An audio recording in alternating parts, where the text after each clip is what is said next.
thank you first of all for these opportunities. Yeah, Olivera is from Serbia originally, lived abroad in France and Belgium, and also traveled the world with my previous work experiences. So it's, I would say, an international person in her mind. I am a public affairs professional. Lived in Brussels for the last 20 years. And Olivera is, I would say, somebody who thinks out of the box, who is also very much business driven, sort of pretty much pragmatic, and likes to have fun. Well, that was never a plan necessarily, but first of all, I worked for various companies, also for a trade association. I also work as a consultant, and I also created a sort of a cultural club. And I think all these experiences at some point told me, well, you're ready to create your own business. And why I created my own business is that I thought that I want to run the things the way I see them, with the values I have. So the business is a typical Brussels business, I would say. It's a consulting company that is called Values Consulting. And it's a company that gives advice to companies, can be also governments, NGOs, and anybody basically who needs advice in the energy intensive sector when it comes to European legislation, international politics, geopolitics. So consultancy that is doing public affairs, strategic communications, and also business development.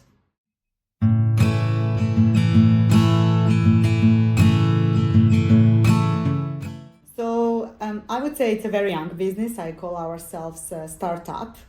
Even though people who created this business, I have a business partner in this, are pretty experienced people with over 25 years experience in different fields.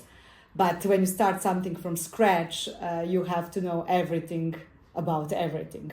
And that means not just about your core business, but also things around that, what it means to set up a company in Belgium, how do you find a good accountant, how do you deal with employing people, sort of HR issues. At the same time, you have to run your business because you do have clients. So I would say all these other supporting things around your core business, it's probably the biggest challenge, because some of these things are easy to understand, to do them, and some others are just a sort of a big learning curve.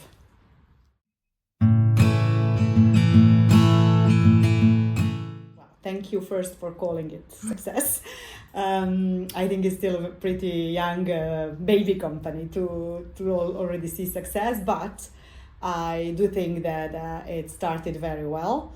Why it's maybe a success already, at least, after a year, is that we've exceeded our own expectations about, how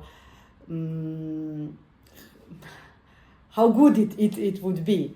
And I say this because in the first place, we just thought, okay, we will start doing it like slowly, piece by piece. At the same time, it's possible, but other things come and you have to sort of to respond to this external environment.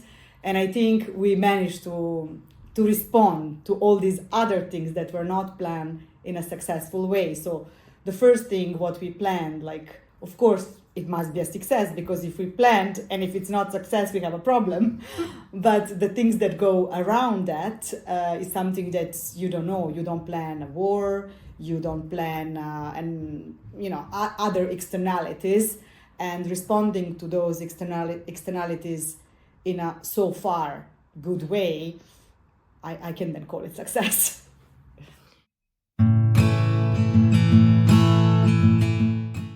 Well, I think there are probably many lessons, but one of them is that you really have to have people around you in whom you have full trust. That helps a lot. Other than that, I would say is really sticking to your plan, and having a plan is really important, but also sticking to that. As I said before, of course, you don't know what tomorrow brings, therefore, sticking to your plan is already helping a lot. So I would say that's probably the most important lesson, and also that lesson is important because when you set up your business, you're the one who is accountable for everything at the end of the day. So if you don't plan things well, you have a problem, not anybody else.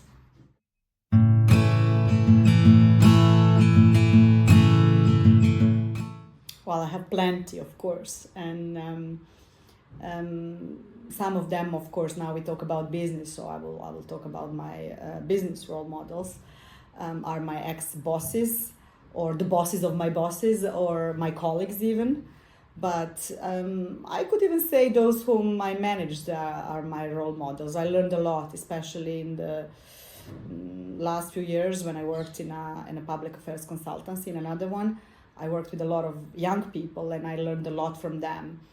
And so why my role models are my role models?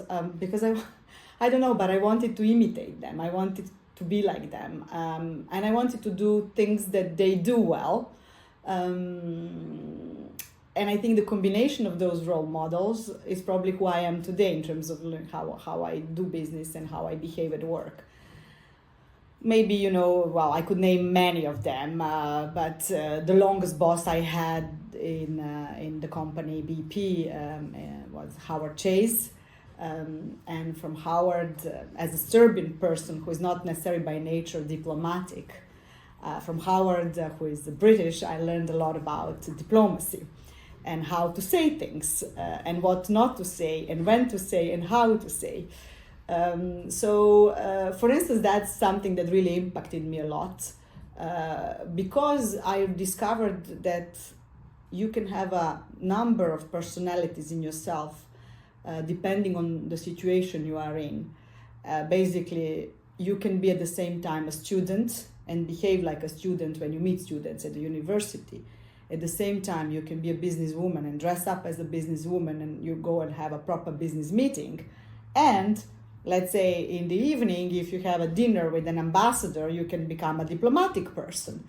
So I think juggling with these different things is not being a bad person because you pretend to be three. I think it's really adapting yourself to the person you are discussing with, and sort of responding to it in a most appropriate way. So I think really the thing I learned the most, probably through the experience, and I would say probably a lot from my British boss, was this ability to be different person for a different occasion, I would say, but in a very appropriate way.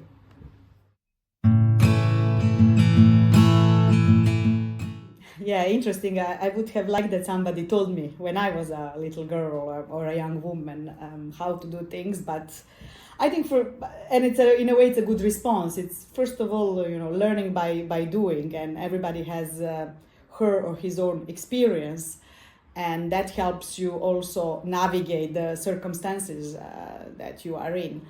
But I would say the most important thing is first and foremost be yourself. And again, be yourself doesn't mean I do what I want. It means stick to your values, and as we discussed before, maybe adapt a little bit of your personality to various situations, just to sort of to do what you want in the best possible way and to get the best possible outcome. But be yourself, and also very often when we are young, we want to imitate other people in a sense that we all want to be the same in that sense. Not necessarily taking the best of everybody, what I said before, but and then we are all the same, and that's not what we need in this society. We need different people. So I would say be yourself. Don't think that you have to be like everybody other. Take from yourself what it's a bit different. You can study economy and law, and we have plenty of lawyers and economists, but all those people don't have the same background, not the same culture, they don't speak the same language. So in a way, if you're motivated, there is a place for everybody. So motivation plus, I would say, a diploma, because at the end of the day, diploma for what I do at least is important. For some other things is less important.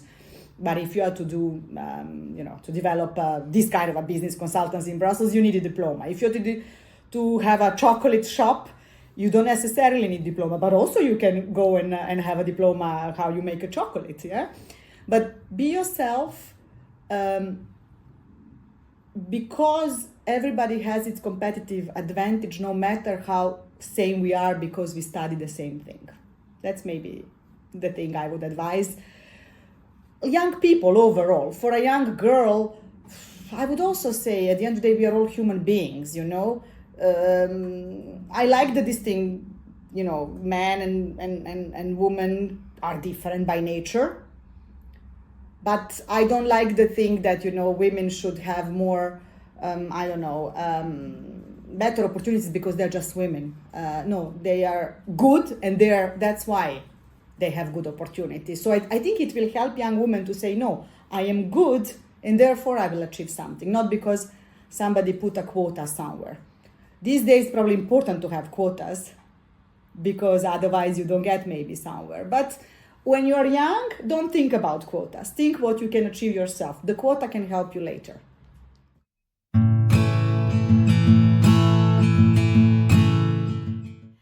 I think it's probably much more difficult when you are a younger person to start your own business, because experience does help. However, I think that we live today in a world that is very flexible, fluid, that having a job for 20 years, that was a rule maybe some years ago, is not anymore valid. Therefore, I think being prepared for the world of today already, not the world of tomorrow, is also being flexible and not believing that you will get one job and you will stay there. So I think if the girls want to start the business early on, is rather maybe an advantage today, because they will straight away be ready for all these changes that are coming more rapidly than ever. So I would say the most probably piece of advice is, of course, you have to believe in what you know. So don't be shy on things that you know, and we all know something. We have to certainly find out what it is. Maybe at an early stage in your life, it's not necessarily easy, but that's why I would say, listen to what other people say to you about you, and trust that it's true what they're telling you. You are good in this, you are good in that.